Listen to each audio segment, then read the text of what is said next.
Steam Nextfest is a seasonal event where game developers of all sizes from all corners of the world release playable demos for their upcoming games. I love Nextfest, and I'm always excited to get my hands on some interesting games, and that was no different this time around as I played 50 Steam Nextfest demos that I thought looked interesting. And remember, this is not an announcement list. I am biased, and I will be giving my opinions, hopefully in a constructive manner, so if you see demos that look cool to you that I wasn't that excited about, I encourage you to still give them a try because you might find more enjoyment in them than I did. Some of these games have had previous demos, playtest, and early access builds before Nextfest, but this is my excuse to play them, and they're still demos, so shut up. That being said, let's talk about some video games. Lottery vs. Aliens is a lottery gamba roguelike where you can add effects to both balls and gadgets and then play the lottery. It's got a CRT filter, which is a bonus. However, despite loving gamba roguelikes, this one did not vibe with me at all. Maybe it's because I don't actually gamble in real life and the lottery is more obtuse to me than poker, suits, and scratch-off tickets. Let me know if you like this one and why down below because I can kind of see a decent game here, I just don't think that it's for me. Turnbound is an auto-battling backpack battles style game where you play as these heroic figures like Sun Wukong or Alice from Wonderland. It's got good visuals and art, however, I did get bored with the gameplay very quickly. It's trying to be like a backpack battles bazaar type thing. For me, at least, it did not succeed. I'm sure there's a lot of crunch to be had here, a lot of gameplay mechanics to explore, but I just got bored and didn't have a lot of fun with this one. Hell Dice Gambit is a dice combination game with a hell aesthetic. There's not much more to say about it other than that I thought it was kind of chill, kind of relaxing, but overall it didn't captivate me as much as some of the other Gamba games on this list. Terrinoth Heroes of Descent is a CRPG strategy game based on a dungeon crawling board game. It has 4-player co-op as well as solo play, and each character has unique abilities to interact with the world and the terrain around you. Kind of like a CRPG light, complete with voice acting and turn-based combat based on action points. Unfortunately, the light part makes it not so interesting to me personally. As somebody who likes turn-based strategy RPGs, fantasy worlds, and the complexities that come with those things, this is a little bit too on the light side for me. The game does gear itself toward players unfamiliar with those things or players in need of a quicker dungeon crawl by claiming each run able to be completed in a single session, and of course letting you play with your friends. But I would imagine that people who like this type of game probably have other more feature-rich games to play instead. Kind of feels like the only audience for this game are people who already enjoy the Terrinoth board game, so if that's you, then by all means, go check it out. Croak is a very cute precision platformer where you use your frog skills like big feet and long tongue to traverse these various rooms to make it to the end of the level. I've never played a precision platformer before, so I had a little bit of a struggle at first, but I did have fun with what I played, although I don't have much to comment on anything more than that. It's kind of what you see is what you get here. It's just frog maxing, tongue jumping, skill-based fun. Townseek is a game where you play as a trader, voyager, explorer, piloting an airship where you can explore the world and trade in all these various towns and meet incredibly charming characters and find hidden secrets and so on and so forth. It's got very cute art. It has a lot of customization options for your airship. Very fun and cozy vibes. I will say it does need a faster text option, but I do like that it has some fun customization collabs with other indie games like Little Gator Game, Cult of the Lamb, and Exophobia, which I covered in the first video like this that I made several years ago. Snacktorio is a factory automation game where you play as a goblin chef, factorizing your restaurant business. Not really for me. I've never played a Factorio or Satisfactory or any kind of factory game like that, but I do think that it has a certain charm to it. And if you do like these sorts of factory games, there's definitely something to like with Snacktorio. I personally had fun with what I played, but I'm just not really into the factory style games, so it didn't click with me as much as it would click with somebody who is. I recommend giving it a look and deciding for yourself. Pass the Fear is a bullet hell action roguelike with some pretty striking visuals. I found it pretty fun, and I can definitely see the bullet hell aspect becoming more and more prevalent as you go through the game. However, there's a couple of signposting things, like I didn't realize immediately how to get to the next room or route or whatever you want to call it, and there's not really much else to say about it. It's pretty much what you see on the screen right now, so if you're enjoying what you're looking at, then I'd say go check it out, but otherwise it's just kind of a decently fun game that matches all of those keywords. Luckrot is a boomer shooter roguelike with a post-capitalist streamer theme where you have to get enough views and subs and the like to stay alive by staying alive and playing well. I unlocked a katana, which I desperately tried to use but wasn't very good at and kept backdashing into spikes because I was so focused on hitting the melees, and overall I did not spend too much time on this one, but if you are interested in boomer shooters, it might be for you, or it might not, I don't know. GladiEATers is a creature collecting turn-based roguelike RPG where the creatures that you collect are born from your own cooking. The game has great art, fun vibes. You do these little mini games to evolve and create your own concoctions as you cook up your creatures. The game is very punny and charming. It's got great combat animations. However, the combat is slow even on 2x speed, which you have to set in the settings and you can't change directly in the battle, which is a strange decision. Another strange decision is that there's just very weird extreme audio ducking during combat, which actually serves to make the game feel even slower than it already does. And while all of the things around the gameplay are great, I do believe that a little bit of balancing, especially in speeding up the game and making it a little bit more snappy, would do wonders for GladiEATers. Fogpiercer is a deck building roguelike where you position, maneuver, and upgrade a train system where you get to choose your drivers, locomotives, and carriages, which change your starting abilities and unlocks throughout the run. It's pretty fun, although I will say the upgrades for at least the starting carriages that you get in the demo all appear to be basically the same. I hope they add a little bit more variety in that way. However, it is very satisfying destroying several enemies at once because they've lined up in a nice little row for you and you've shot some artillery at the front unit, pushing them into the ones behind. That being said, Fogpiercer does feel a little bit lacking overall, but most of that can be explained away by being a demo, I hope. Scritchy Scratchy is Wrist Pain Simulator, the game. You start off by washing dishes, and the game quickly devolves into a scratch-off addiction. It does have wrist pain accommodations if you need them, but I kept them off for the demo for the true suffering experience. Surprisingly, it's more in-depth than I was expecting. You can upgrade various scratch-off tickets, as well as, I don't know, throw away some stuff that you got on your plate. Not a game I would play too often. I have messed up wrists from a lifetime of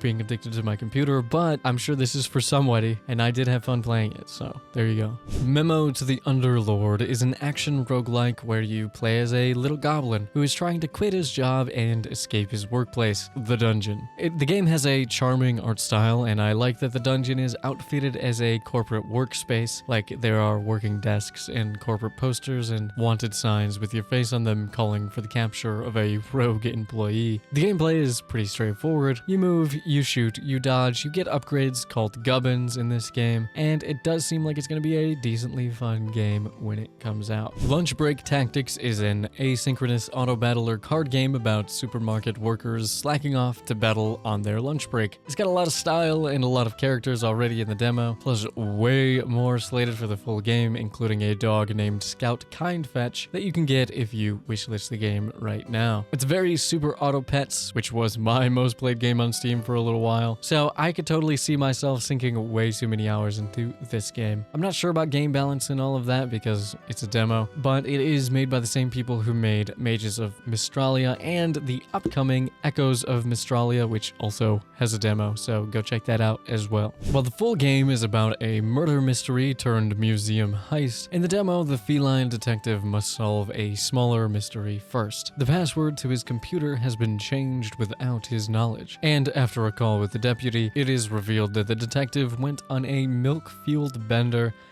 again, and set up an elaborate scheme that only the best detective, aka himself, could solve. It's a demo that mostly introduces the basic gameplay loop as well as the fundamental world of the game, which involves solving puzzles, putting clues together, inspecting evidence, and writing up the case reports. It seems interesting, but the demo doesn't really give you enough time to feel what the actual, more involved version of the game would be like outside of this very short experience. If you do like mystery detective games with charming visuals, I would say keep an eye on this one. If you do check it out, I recommend playing it with a controller because I really did not like the mouse and keyboard controls whatsoever. Nutmeg is a 90s era football management sim via card game. You can hire staff, assign coaches to different players and skills, change stadiums, determine schedules between broadcast games, aka games that you actually play, versus the ones that you simulate through. You can change your formation tactics as well as make substitutions mid-game. You can fuse cards together to make new cards, giving you new abilities. You can scout players and get informed about new Atari ST games coming out soon in the upcoming 1992 year on this TV over here. It's definitely a very in-depth game, but it didn't grab me personally. That being said, I do think football fans as well as sports sim fans will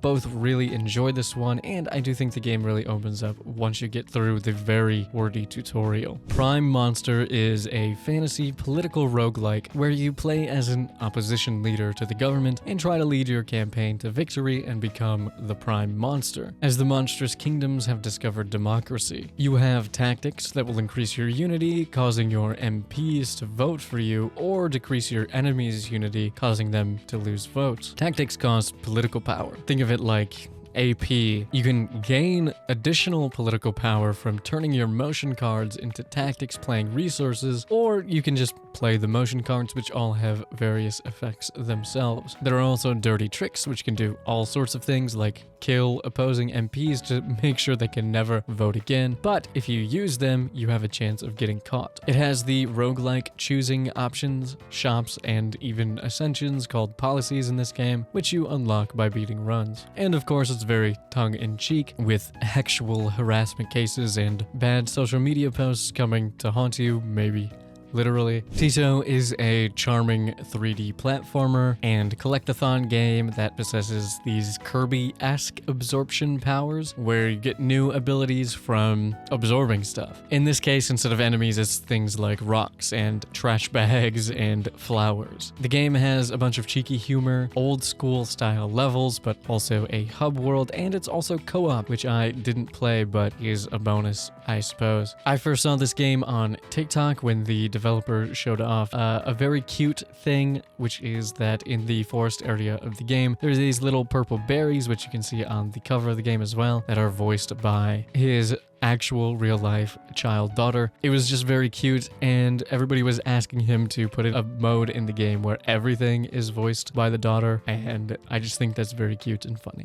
Witchspire is a vibrant survival game where you play as a witch, potentially voiced by Matthew Mercer, that wakes up in an unfamiliar place with your familiar. It's a survival game, so you have hearths and workbenches and crafting and all of that stuff, but there's also a magical world to explore, skill trees to unlock, and you can even unlock new skills for your familiars, as well as new familiars. I'm not really a survival game fan, but this one has some whimsy, and I really like that it's in a separate magical world that lets you use magic and see fantastical sights and sick your familiar on your enemies right away, rather than having a theme, but not letting you engage at all with that theme until you've punched enough rocks or something. It definitely needs more time in the oven, it's missing lots of features and has some questionable UI decisions, but Witchspire could be something worth your time if you do like survival games and are looking for a new, more colorful aesthetic. Early access is coming later this year if you want to get in on that. Nomori is a very cute physics puzzle game about a girl named Kiko who gets lost in the spirit world and has to start thinking with portals in order to reunite with her missing grandma, or maybe she's the one who's missing. Depends on your perspective, I guess. There's not much to say about it other than that. I think it's a very interesting world, with interesting designs, and obviously complex yet cozy puzzles. If you're into puzzle games, this one is worth checking out, I think, especially if you're looking for something a little more comfy and relaxing. Lootbound is a backpack battle style inventory management single-player roguelike fantasy game with incredible art and animations. Sort of like if you took Backpack Battles and mixed it with Slay the Spire and gave it a little bit of a Children of Morta-esque visual aesthetic on top of it. It was very fun. The runs are very fun. I do wish there was like a speed up button or something like that, as well as a better understanding of how much damage I'm actually going to do when I do it. So a little bit of clarity is needed on that front, but it's got a cute little bard guy and a very fun gameplay loop. Moomintroll Winter's Warmth is a game based on the massive family-friendly show. Moomin wakes up in winter when they're supposed to be experiencing their first hibernation and is unfortunately the only one to wake up. Something is amiss. Moomin's parents are asleep and you must investigate and see what the issue is. There's collectibles, beautiful art, an interesting story, and low-key kind of some horror tropes at the very start, but overall is very comfy, very cozy, and I'm sure a big plus for Moomintroll and Snufkin fans. I personally don't have any experience with the franchise, but I found it to be pretty cute nonetheless. Pluto is a very unique roguelike that tasks whatever wizard you choose for your run with escaping jail and making it out of a very strange, very esoteric dungeon-like place.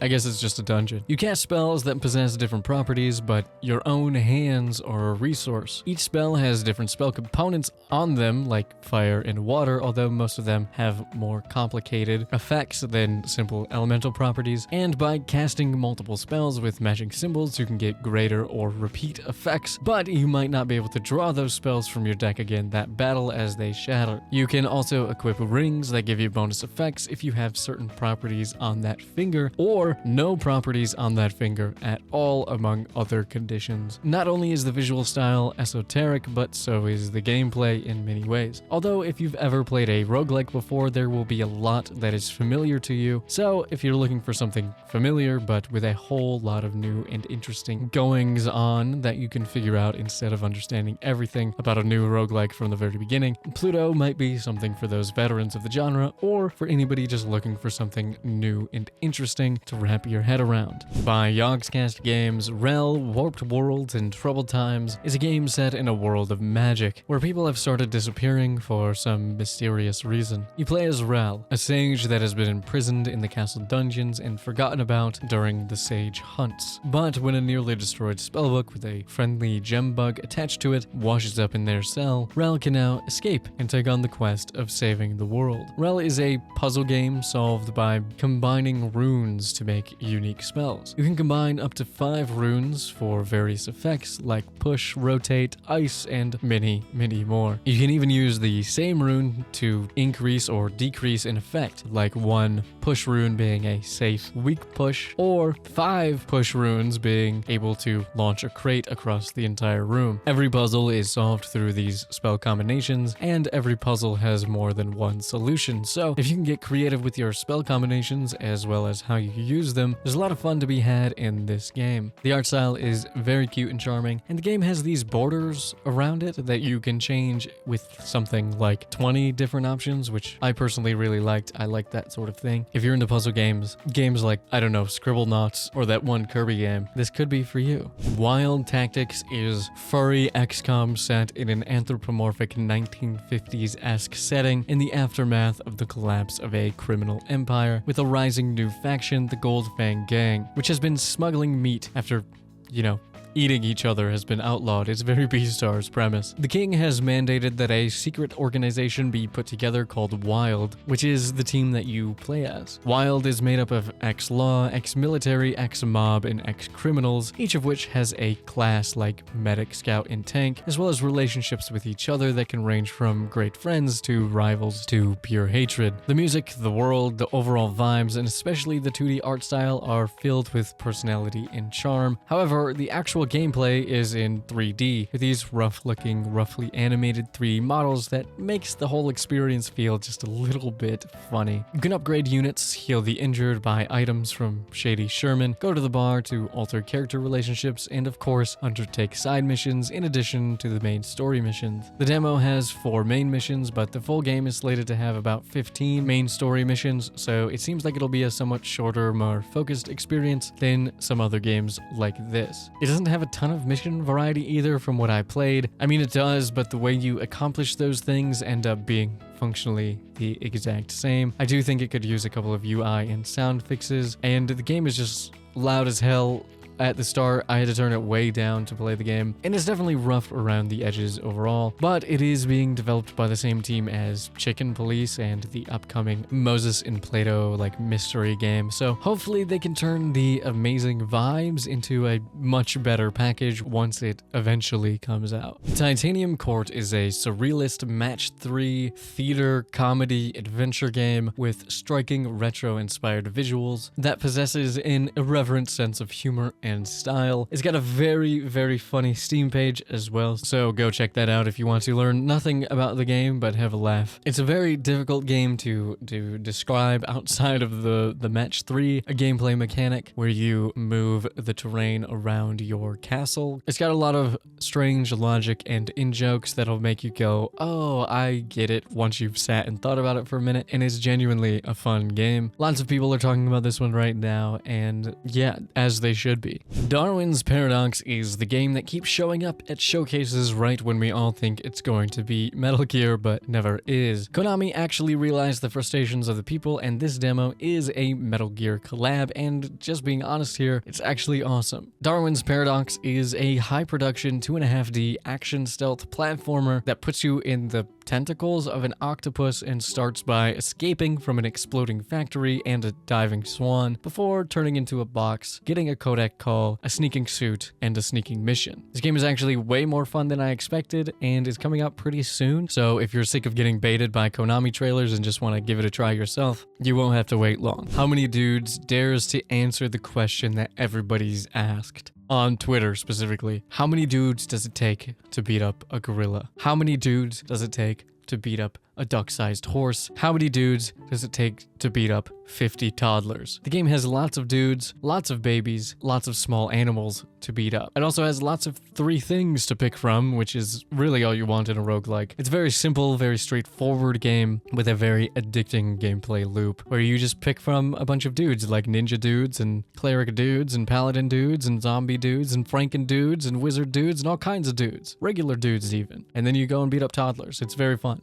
Gecko Gods is a game where you play as a gecko, trying to escape to the ruined islands and reawaken the ancient Gecko Gods via exploration puzzles that have a lot of verticality to them because you're a gecko. You can eat insects, smash pots, and really immerse yourself in this vibrant world of gecko mythology, complete with gecko statues, gecko effigies, crying gecko gods, hostile ancient robot creature things, and friendly talking birds. I didn't know what to expect from this game when I booted it up, but I had an absolute blast playing this. It's very relaxing. The art, the world, and the sound design are beautiful, and as someone who always flings myself from the tallest mountains regardless of the consequences when I play games, I really appreciated being able to do so with 0 repercussions and, of course, beautiful views on the way down. You can see these intricately detailed ruins or cities or whatever out on these distant islands, and in fact, the main premise of the demo is to unseal a sailboat so you can escape the island that you're on, and the demo ends with a tiny little gecko setting sail on these unknown waters, Wind Waker style, which I love. I'm really excited for this, and if you like relaxing puzzle games with a lot of exploration, I think you should be too. Burden Street Station is a surrealist adventure game where you play as a weird little creature that is a librarian for the gods. When a book refuses to share its memories, the collector decides to send the 2 of them to a world that has been disconnected from the celestial network and has a missing god. Basically a one-way trip to Burden Street Station. Delve into memories and discover new personas, which allow you to switch out parts on the librarian to discover new dialogue and solve puzzles. I don't want to spoil too much of the story, but it's very very weird and very cool, and I'm very into it, okay? Coffee Talk Tokyo asks the daring question, what if Coffee Talk but Japan? If you played the other Coffee Talk games, it is more of the same with a Japanese flavor, and there's not much more to say about it other than that. Go play Coffee Talk, go play Coffee Talk 2, go play Coffee Talk Tokyo, go play Tavern Talk, go play Valhalla, go play all these games. They're all good. They're all good. I like them. And I will be playing this one, okay? Waxheads is, according to Steam, a cozy punk narrative sim about working in a struggling record store. Tons of music was made for this game. There's a ton of customers to interact with and get to know, and of course recommend music to, sometimes correctly, sometimes incorrectly, as well as getting involved in their personal drama. As the punk professor of poetry and magic myself, of course I had to give this one a shot, and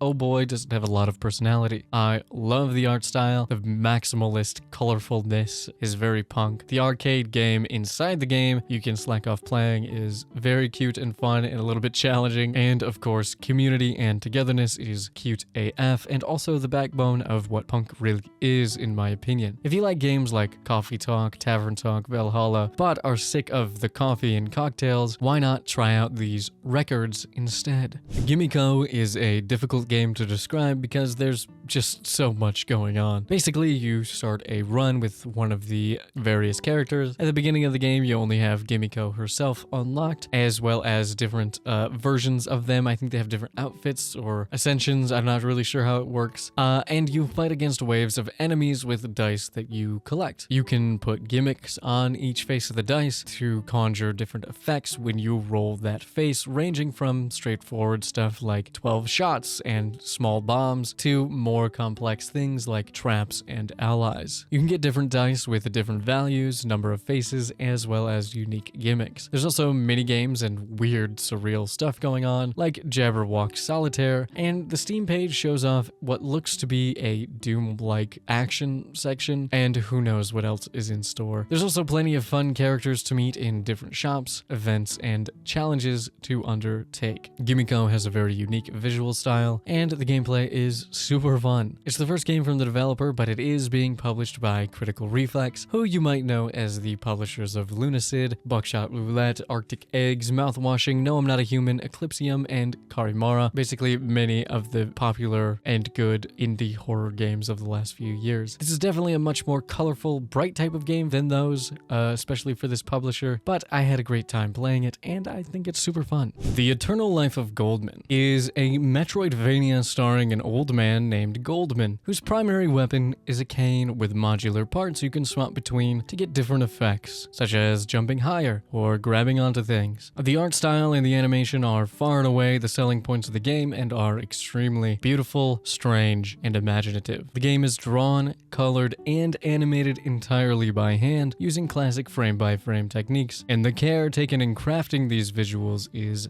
clear. It is a very busy looking game. There's just so much going on and so much to look at, but I like that. It's got a different kind of surreality to it than the other games on this list that I've referred to as surreal, and the platforming is really fun. I'd like to give a special shout out to these skin-faced like balloons that lose their smiles when you hang on to them, and the first mini-boss, which has Goldman knocking these naked little dudes off of the back of a bull thing and then matadoring it into the wall so you can pull its tail out of its butthole. It seems like there's going to be a lot more to the game, with a whole archipelago to explore and a kind of layered meta-narrative thing going on. This game was definitely not on my radar before, but it definitely is now. The Caribou Trail is a game about Fisher, a private in the Newfoundland Regiment sent to join the British war effort in Gallipoli 1915, World War I. It's a first-person narrative adventure where the fun stops at the Newfie accents, as most of this short demo was spent navigating trenches and then trying to survive a trek across no man's land without being shot by Turkish soldiers or bombed by your own navy, as 3 soldiers are sent on a recon mission to find the remains of a crashed plane and whatever other intel they can find. It's a very slow, tense and sometimes genuinely frightening experience, as the trenches are tight and claustrophobic, and no man's land is spine-tinglingly open. It also explores some of the more horrific aspects of war, as the trenches are filled with the superstitions, folklore, and ghost stories of the people who fight and die in them. I really like the stylized art direction because it contrasts nicely with the visceral story the game is trying to tell. I'm not really sure where the game is going to go from the demo, since it was only about 15 to 20 minutes long, but it's clear the Caribou Trail has a story to tell about enduring war until that endurance becomes survival. Magical Princess is a character leveling daughter raising sim. If you've played Long Live the Queen, Princess Maker, Volcano Princess, or anything like that, you'll feel right at home with Magical Princess. Your daughter, who you can name, attends the Royal Academy as a new student, taking various classes that you get to choose from arts to manners to sword fighting to magic and many more, meeting new friendly and not so friendly faces. You can work part-time jobs, chat with friends, go on dates, battle monsters, buy new outfits, cook good food, and uncover a larger, weirder narrative twist that only reveals itself at the very end of the demo. You can pray to gain piety, farm for better veggies, and even sneak out at night, raising your evil nature, as you need mysterious and illicit white powders or just straight up rob people. There are multiple skill trees based on the various attributes, as well as EX skill trees and battle skills, alongside achievements or feats that seem to give you new game plus bonuses when you start a new run. There are even skills that let you shoplift if you really want to raise an evil daughter. The art is great, as is the voice acting, and with all of the events and things going on, it kind of reminded me of the first Atelier game, Atelier Marie, but with, of course, less alchemy, which I'm all for. I didn't really know what to expect from this game, but I was pleasantly surprised and I had a great time. Replaced is a side-scrolling adventure about an AI named Reach that has been trapped against its will inside of a human body previously known as Warren. It's very Blade Runner. Reach must make their way through this retro-futuristic hellscape littered with violent human-hunting brigands called termites. This is not really a stealth game or an action combat game or a platforming game or a puzzle game. It does have all of those things in it, with much of the demo being focused on spotlight, avoiding stealth, very simple platforming puzzles, strolling through a very cool Walkman-esque scanner, and fighting termites via a combat system similar to that of old Assassin's Creed games, as well as the Batman Arkham series. But what it actually is pure cinema. Replaced is a beautiful game with incredible lighting, fluid animations, and a constant, dreary vibe to it that I love. If you're looking for a piece of art and a cinematic world to experience, I do think Replaced is definitely worth giving a shot. Rune Dice is a roguelike where you pick a character with specific dice that are then put in a little dice box that you use physics on to connect to the dice and match them together to get bigger dice with bigger effects that do more damage, more spells, more healing, more whatever to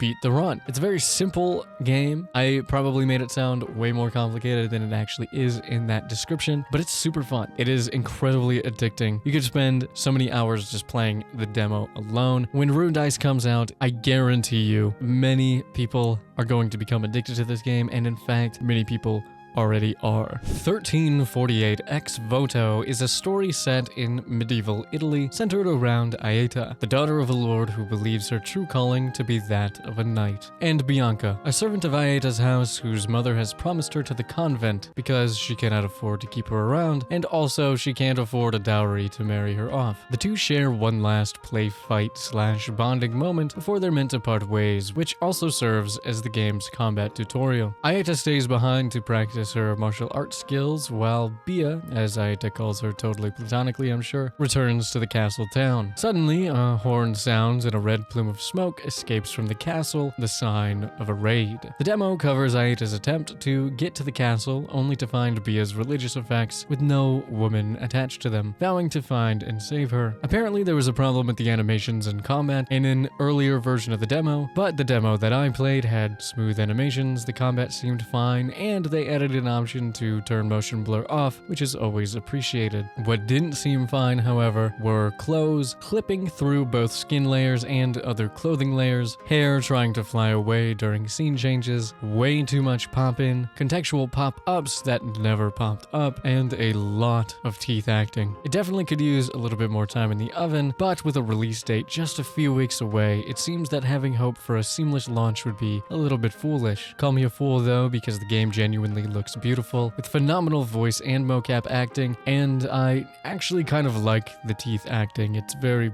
British, which makes sense because Aita and Bia are played by Albie Baldwin and Jennifer English, both of whom are experienced theater actors from the UK. The premise is great, the visuals are stunning, the character relationships have a lot of room to explore their complexity, and the setting is incredible. It just doesn't quite feel like a finished game, especially with such a close release date. I'm still excited for it, but we won't know for sure until it sticks the landing. Annihilated starts in the depths of a dungeon as a soldier searching for the hero's party. The game has you choose your gender by deciding which way to dodge an incoming attack, and whichever one you don't choose is straight up murked by a red slime, which you then have to fight in an injured state, defeating it by taking the sword of your dead counterpart out of the slime and then breaking it against the enemy. Then you stumble immediately upon the hero's party in the next room, but something is not right. They're just sitting there, playing cards. It turns out the heroes have been annihilated. The party possesses something called the Hero's Blessing, a deal made not with the gods or the angels, but with the Reaper to grant them immortality. They cannot be killed, and so they've been deprived of the things that make them them by their adversaries and trapped in this dungeon. The hero cannot speak, except for the words yes and no, and seems to have lost their sanity or their will, possessing dead eyes and a penchant for eating moss. The warrior has lost their body, their soul being transferred into a frail, weak doll incapable of making expressions or even opening its mouth, of course with zero combat ability to match their inner bravery, although the warrior does seem a little bit too enamored by their new appearance. The mage has been staked through the heart and now cannot use magic at all, and although she's the most sane and communicative of the group, she is extremely pessimistic and has resigned herself and her comrades to a fate of eternal suffering. And the priest, whose faith in the god of light has been replaced by that of a strange, unknown, and eldritch horror known as the Great One, is just genuinely scary and crazy. There's not many options to get these heroes out of the dungeon, but the best chance of survival is to pick one of these broken heroes and try to escape as a duo. The gameplay is that of a roguelike adventure RPG visual novel hybrid where you fight enemies with breakable items that each have their own timing-based minigame system that will let you get the best use out of each of these abilities. I picked the mage for my run, and she has a staff that only does 1 damage from the backline since she can't use spells, which is a pretty hardcore gameplay mechanic. The other heroes also reflect their own issues in their gameplay. For instance, the hero is great in a fight, can cast spells, and cannot have their sanity lowered, but that's because their sanity is already at rock bottom, and so the chances of failing sanity-based events and just dying is much higher. The gameplay is actually pretty fun. I really love the art style, which is very cute and very dark at the same time. The fantasy mixed with the psychological horror elements is a nice contrast as well, and the priest is genuinely creepy. Apparently, there's going to be multiple endings for each route, and a huge 200,000 plus word script in terms of the story and events, which is really cool. I will say the English translation is not quite there yet. It's got some misspellings, some internal inconsistencies, and it cannot decide on the pronouns for each of the characters, which is common in a original Chinese language game. But if they can polish that stuff up a bit, I do think this game is going to capture a lot of people's interests. It certainly captured mine. As a huge fan of Arc System Works, I remember watching the Arc System showcase last year with my chat on stream, hoping for a new BlazBlue or at least a big Guilty Gear update or something worthwhile for fighting game fans, and instead being met with Damon and Baby. So you know I had to get my hands on the game to see what was really going on with it. You play as Damon, a demon king who is on the verge of becoming a super demon king, but is now just a regular demon because it turns out that Damon is actually a pretty kind and considerate guy, so when his human friend Father Nuno tasks him with watching over an anonymous child and then dies right in front of him, he's really got no choice. And he's got even less of a choice when he uses up his demon power but doesn't absorb Father Nuno's soul to replenish it, turning him fat and weak and just a demon sans the king. Which is a problem because his dream is to become an overlord, which he was actually never close to begin with. I mean, look at this chart here. There's a long way to go from where he was, and even longer to go from where he is currently. And made even harder on him is the fact that he's stuck with this human child. Damon and Baby is a twin-stick shooter type game that comes with a lot of exploration. I found a few new weapons during my run, a machine gun and a shotgun, as well as some fashion items like this hat. You can also cook with the aid of this angel who is actually an insurance agent from heaven working for a privatized company who needs a kitchen and cannot cook without a recipe, which you don't have, so she just turns into a ball of light and hangs out. There's skill upgrades, new abilities to unlock like wall jumping, and my favorite, the dash. Baby is a human, and humans are not affected by demon weapons in this universe. They only hurt other demons. And since Damon and Baby are cursed to be with each other, you dash by throwing the baby, and then Damon will teleport to the child because they're cursed. They can't be that far away from each other. This creates some very interesting scenarios where you can kind of maneuver around an enemy encounter or a trap or a puzzle that I actually think is really neat. The game also just has a lot of personality with stellar presentation and interesting animations for the characters, like jumping on the bed before going to sleep to level up, or saving the game by sitting on a toilet. It's all very cute and charming, and it kind of almost feels less like an Arc Sys game and more like if NIS made a twin-stick shooter, which I'm all for. I doubted you, Daisuke. I really doubted you. But I actually had quite a bit of fun with the Damon and Baby. Bring back BlazBlue though. Forbidden Solitaire is a gross, dark fantasy, retro PC style 90s CD-ROM inspired version of Solitaire, complete with a simulated desktop, incoming messages, and rare footage surrounding the lost media that is Forbidden Solitaire. You can get extra wildcard jokers and fight bosses via Solitaire. It's fun, it's got some interesting gameplay mechanics, and it's very awesome. I love the aesthetic. It definitely does feel like one of those weird late 90s, early 2000s games that you would just pick up or would be pre-installed on your computer. That would be like trying a new variation of a game that everybody's played before, like Solitaire. But this one is much better than those games, and I think it's very awesome. It's definitely very fun. From the creator of Vampire Survivors, Vampire Crawlers is a dungeon crawler roguelike deck building game with the same vibes and aesthetics of the original Vampire Survivors. I love dungeon crawlers and I love roguelikes, and I had an amazing time in this demo bashing my head against lit braziers and throwing Bibles at bats while hype man Antonio yells at me. There's already a ton of unlocks and areas and items and achievements in the game, in the demo, and holy cow, is it good. The early access is coming later this year, I believe, and if you like the aesthetic of Vampire Survivors or you're just looking for a really good dungeon crawl, I could see myself getting very addicted to this game. Might Rhea puts you in the shoes of a girl named Rhea in the midst of a kaiju attack. But it's okay, because when a streamer named Neo comes across Rhea intending to document the kaiju attack, Rhea has no choice but to protect her. That's right, this is a tokusatsu game, and Rhea is a hero, however reluctant. She says henshin and everything. Might Rhea is a spectacle fighter, an intense action game where you get to do cool stuff. There's a wealth of movement options and attacks, and the game rewards you for mixing it up by causing repetitive attacks in a combo to do less damage, so you have to get used to your gameplay options, and once you do figure out those options, the game really opens up. It also ranks you for each fight as well as the overall mission, sort of like Devil May Cry. Is it a little bit hard to tell what's going on sometimes? Yes. Does the camera find it hard to follow all of the action? Yes. Does it hurt my eyes because the screen gets so busy and I feel like I can't look away? Yes. Is it fun as fuck?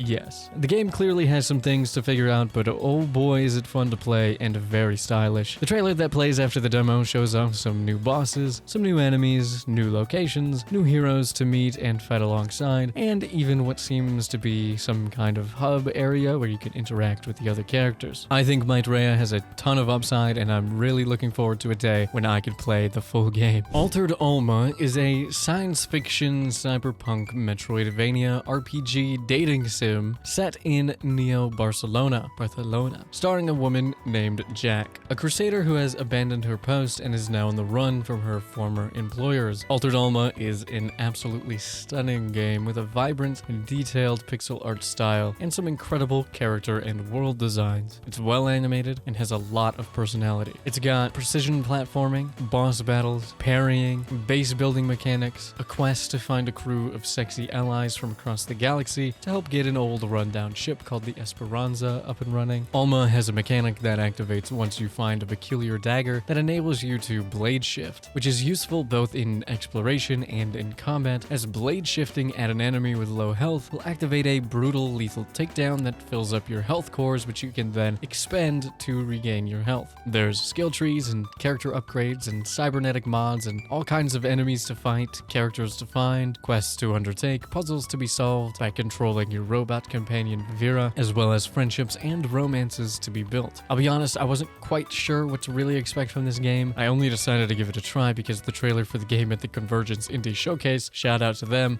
had Yuri in it, and I was like, I gotta see what's going on. I did have a bit of trouble at the beginning, and I wasn't sure if it was worth continuing. I don't know if I missed a tutorial or something, but I couldn't figure out that the attack button was K on my keyboard until I started testing every button, and there's also no control scheme setup or key rebinds or anything in the menus to let you know what buttons do what. And for some reason, I couldn't get my Xbox controller to work, even though it does have controller support, so there was some issues there. There were definitely a couple of things I found to be a little bit clunky at first. That being said, I decided to stick with it, and once I got past that initial friction, I started having an absolute blast, especially once the blade shift mechanic unlocked. It was very satisfying to fight, to platform, and to explore Neo Barcelona once I got the hang of it. The developers, 2 Awesome Studio, released a game back in 2021 called Aeon Drive, which was an action platforming speedrunning game starring a girl named Jacqueline set in Neo Barcelona. So this feels like a fully fleshed out reimagining of that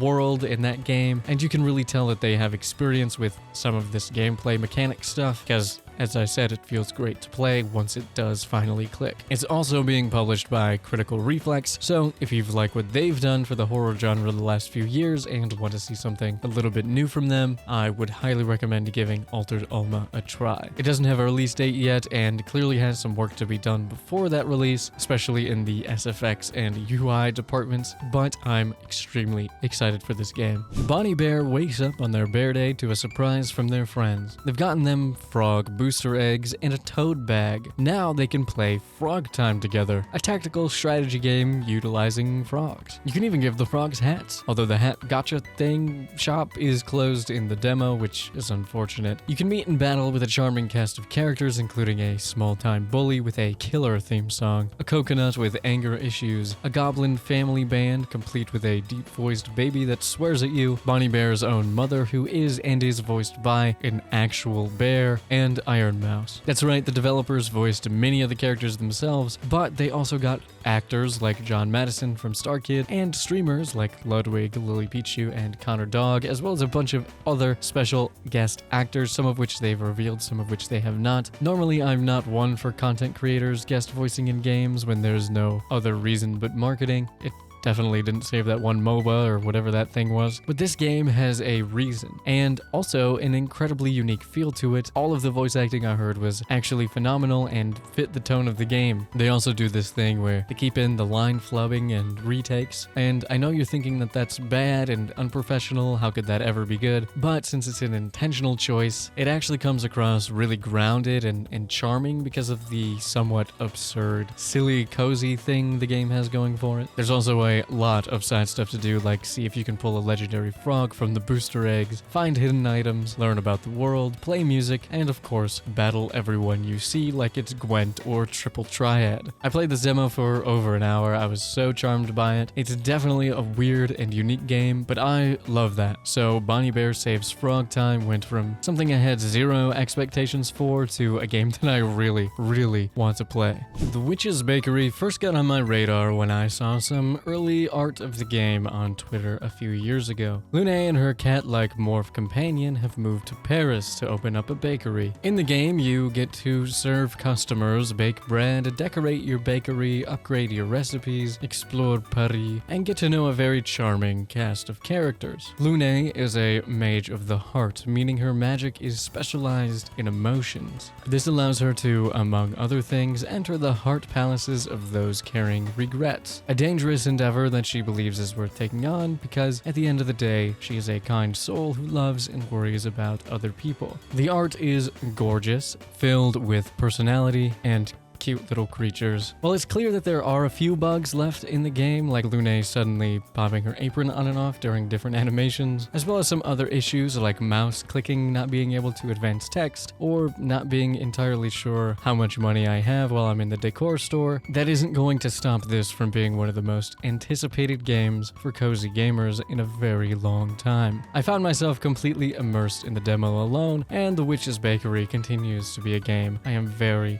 excited for. Alabaster Dawn is an action RPG where you play as Juno, a chosen of the gods who was outcast and put to slumber. This might have saved her, however, since while she was asleep, the gods went silent, the divine weapons disappeared, and the world was turned into a dangerous wasteland in the shadow of Nyx. Juno awakens in a new, desolate time as the only one capable of bringing life back to the world. Alabaster Dawn is by the developers of Crosscode, so you already know that the combat is fast-paced with incredible feedback. The number of skills and upgrades is immense. The enemies are diverse. The bosses are challenging but fun. The puzzles are abound. The characters are charming. The music is great, and the art and animations are absolutely stunning. This is an intricately designed, gorgeous game, and it felt very cinematic, not just in the cutscenes, but in every moment of the gameplay, with dynamic camera work really tying the whole experience together. I had so much fun with this demo, and I will not be spoiling any more than that. If you like action games like Devil May Cry, or action RPGs like Tales of or Mana, I highly recommend giving Alabaster Dawn a look if you haven't already. I am so excited for this game to come out. The Steam page for Esoteric Ebb calls it a Disco Elysium-like TTRPG turned CRPG set in a bizarre post-arcane punk fantasy, and that's exactly what it is. It's Disco Elysium plus D&D. It's got the 6 main stats of D&D, and they're all voices in your head that talk to and often belittle you as you interact with the world. And it also straight up just uses D&D spells like Speak with Dead, Cure Wounds, and Revivify. You play as the Cleric,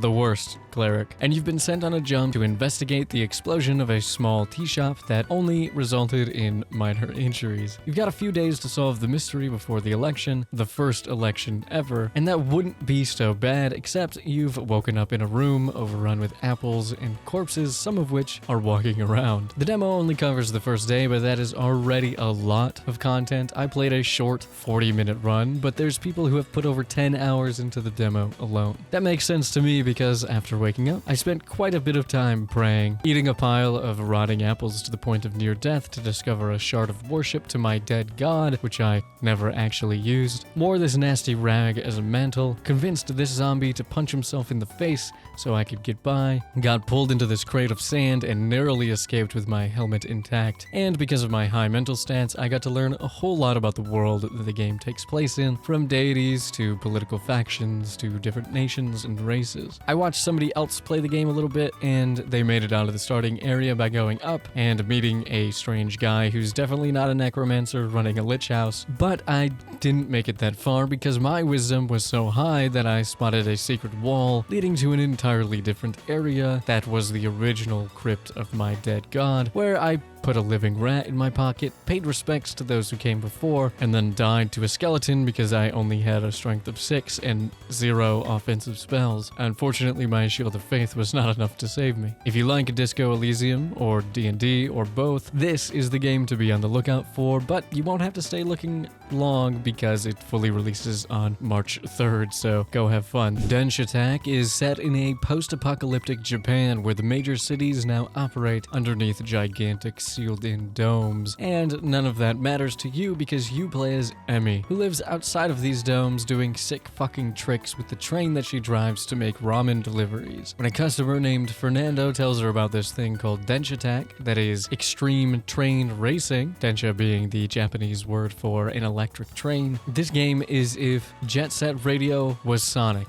if the Subway Surfer was the subway, and if Skate was trains. It is so fun, so incredibly hype, and it also has a ton of room for skill expression with all the different tricks and rails and ways to deal with each individual obstacle. This game is sick, slick, and stylish with an insane level of presentation, and despite how chaotic it may seem when you're looking at it, it's actually very readable when you're playing it. I'm telling you, you have not lived until you've done a sick trick onto a Ferris wheel, spun the Ferris wheel off of its hinges, did a sick jump off of a gigantic dinosaur while doing a back manual on top of the Ferris wheel, while destroying presumably government satellites for fun and also extra points, grinding tracks directly into a volcano filled with broken tracks that shoots fireballs at you. And that's the second level, against a Kogyaru henchwoman. Not even a boss or anything, that's just a normal Denshattack experience. This game is crazy and it needs to come out like